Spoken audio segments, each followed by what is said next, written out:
l'émission On s'investit, composez à Montréal le 514-524-3708, à l'extérieur au 1-866-450-3000 ou encore par courriel à onsinvestit@tva.ca. Bon, alors on poursuit un peu sur l'allure des marchés à l'heure actuelle. Est-ce qu'on peut faire un parallèle avec les années 80? Parce que là aussi, on avait eu quoi, 6900 jours ou à peu près d'augmentation du marché. Ça avait cassé pas à peu près. Là, ça avait été le fameux Black Friday. Là, vous avez cassé. En fait, en octobre 87, il y a eu quand même une correction, une très forte correction, on se rappelle, sur les marchés boursiers. Par contre, il faut comprendre qu'on était dans une phase séculaire qui était haussière. Donc, on n'était pas qu'en récession en tant que telle. Et puis, les marchés ont récupéré cette perte-là dans l'année qui a suivi pour la plupart. Donc, si on regarde en termes de temps, j'ai trouvé ce graphique-là intéressant. Et puis, qui relate quand même, on fait un parallèle entre les 7 ans de 82 à 89. Et là, actuellement, mais là, on fait notre 5e année. Le graphique a été superposé. Est-ce que ça va faire la même chose? Je l'ignore, sauf qu'on est dans un contexte de croissance qui est lente. Donc, pour peut-être arriver, il va peut-être avoir un réajustement au niveau des marchés. Puis si le marché corrige, je me répète, il y a un an, je l'avais dit, mais on a acheté parce que, le risque n'est pas systémique. Ça peut être un risque qui est peut-être d'ordre géopolitique aussi, avec tout ce qui se passe. Et puis ça peut amener, on l'a vu, de la nervosité sur les marchés. Puis les marchés, à ce moment-là, ils reculent, ils avancent, il n'y a pas trop de direction. Là, Alors, je dirais peut-être avoir une stratégie prudente parce qu'on a eu beaucoup de gains depuis 5 ans. Donc, c'est pas mauvais là, de prendre des profits. Est-ce qu'il y a des secteurs qui ont mieux fonctionné que d'autres, certainement? Oui, puis si on regarde dans les derniers mois, par contre, le secteur financier des banques américaines versus le S&P a sous-performé, si je regarde à très court terme. Les évaluations, quand même, de certaines banques demeurent intéressantes, ne sont pas surévaluées en tant que telles. Mais il y a des secteurs vraiment qui ont surperformé, qui sont peut-être un petit peu en avance là, par rapport aux moyennes. Et puis là, il faudrait peut-être être un petit peu plus prudent. Même au niveau des technologies qu'on est bien évaluées, il y aurait peut-être lieu on a tellement bien performé dans ces secteurs-là, de peut-être prendre certains profits, certains gains, on l'a vu sur certains titres là, qui ont très bien fait, et puis peut-être faire une redistribution dans un secteur, je ne dis pas de tout vendre, mais faire une redistribution vers être un petit peu plus défensif pour protéger ses profits, protéger ses gains. Effectivement. Justement, je vais aller chercher les financières, de façon générale, ont bien performé. Mais là, tu as beaucoup de petites banques là-dedans, mais tu as aussi des compagnies d'assurance. C'était peut-être, au lieu de prendre les banques pures, peut-être aller vers les financières, mais là, est-ce que ça va se rééquilibrer? Je ne sais pas. Bien, si on regarde aussi, on a eu là, les banques régionales américaines qui ont bien fait, compte tenu que l'immobilier américain, quand on regarde là, la performance de ce secteur-là, qui a quand même une performance relative assez bonne. Donc, les banques régionales ont aussi là, amené quand même un certain catalysme dans la performance. C'est intéressant de regarder l'histoire aussi, là, parce que si on fait... Il y en a plusieurs qui auraient pu se dire, avec raison, que pendant la Deuxième Guerre mondiale, ça avait été extrêmement difficile pour la bourse.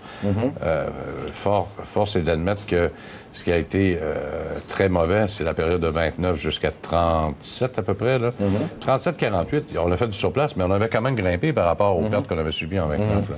Puis, dans un article, je pense qui a été publié par MRB Partners, on parlait de 1937, où est-ce qu'on a une reprise de 1937 et puis qu'on pourrait reculer.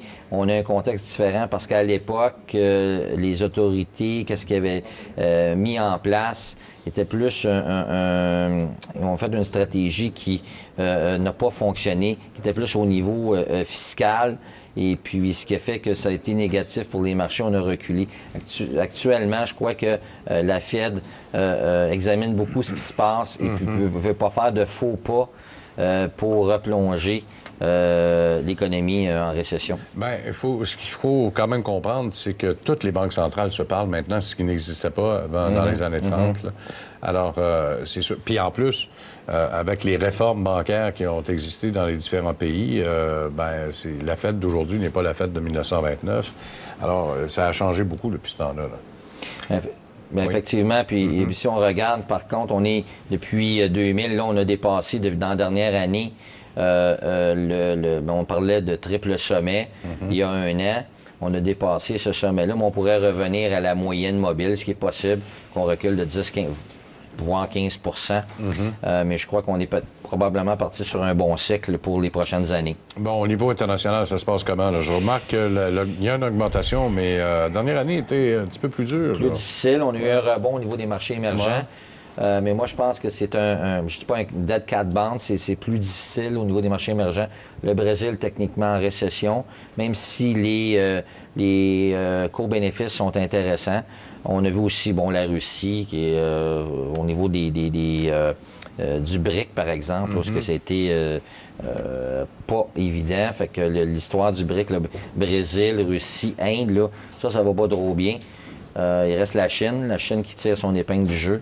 Puis on met le BRIC plus aussi avec l'Afrique du Sud. Là. Ouais. L'Afrique du Sud, ça va un peu mieux quand même. Oui, mais quand même, vous avez une exposition, quand même aux ressources naturelles. Ouais. Les ressources naturelles, naturellement, un peu comme l'Australie, le Canada, un peu plus difficile. Vous avez certains secteurs qui ont bien fait, par contre, comme le nickel. Mais l'aluminium qui a bien fait, mais quand même relativement un peu plus difficile. Bon, parce que je regarde ton graphique là, sur les marchés émergents. Là, je voyais l'Afrique du Sud et la Corée sur à peu près égalité. Il faut aller à l'Indonésie. Il y a le Mexique, là, par exemple, là, qui embarque dans la course aussi. Le Mexique, le Mexique. Pétrole, peut-être? Oui, mais le Mexique tire son épingle du jeu aussi. Un secteur quand même manufacturier. Quand on regarde, ils ont eu des politiques en place où vous avez quand même, ils ont attiré beaucoup de manufacturiers automobiles au Mexique. Donc, ils ont un secteur manufacturier qui est en forte croissance. Si on regarde au cours des 15 à 20 dernières années versus d'autres pays donc très concurrentiels. Ça a beaucoup aidé. Si on regarde dans la stratégie, les deux titres, en tout cas des deux font négocier en bourse, là, dans iShare, TLT, pour les trésors américains. Bien, en fait, ici, parce que, toutes les recommandations, les idées qui sont suggérées ont été des stratégies longues qu'on appelle sur les marchés boursiers. Pour la plupart, sauf que là, que je mentionne, ce serait peut-être intéressant de, comme on dit, de prendre un peu de profit, vendre partiellement certaines positions, aller un petit peu plus défensif. Ces deux idées là, que je soumettais. À court terme, d'être peut-être un petit peu plus prudent, étant donné que les marchés sont... dans le 20 ans et plus, dans le bon du Trésor avec TLT, parce que c'est un peu ça que ça représente. Oui, effectivement. Parce que si on regarde, là, c'est tous les bons du Trésor américains, c'est naturellement triple A, là. Et puis, oui, il y aurait, s'il y avait une hausse de taux d'intérêt, il y aurait risque de perte peut-être possiblement importante, sauf que ça, c'est à court terme. Moi, je regarde peut-être au cours du prochain trimestre. Je vois pas de hausse de taux d'intérêt, peut-être pour les 6 prochains mois. Donc, ce serait peut-être une stratégie défensive là, à adopter, où les gens vont dire, moi, je m'en vais en encaisse. S'ils trouvent cette stratégie-là trop audacieuse, la personne pourrait aller en encaisse à court terme. Dans les bons du Trésor. Puis, tu sembles priser aussi les services publics avec XLU, là?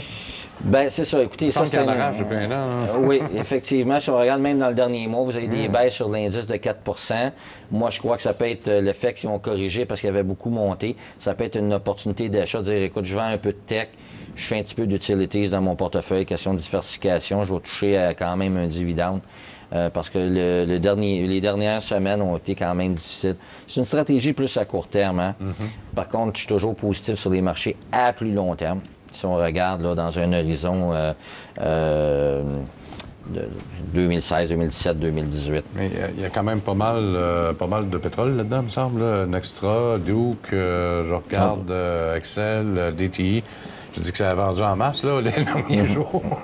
Oui, vous avez écoutez, il faut comprendre aussi, il faut regarder même au Canada certains titres. C'est vrai que c'est un spider, il faut qu'il se rééquilibre aussi en fonction du prix. C'est ça. Il faut regarder aussi même, naturellement, il y a certains titres qui sont reliés aux commodités, fait que c'est quand même touché parce que vous avez des taux d'intérêt.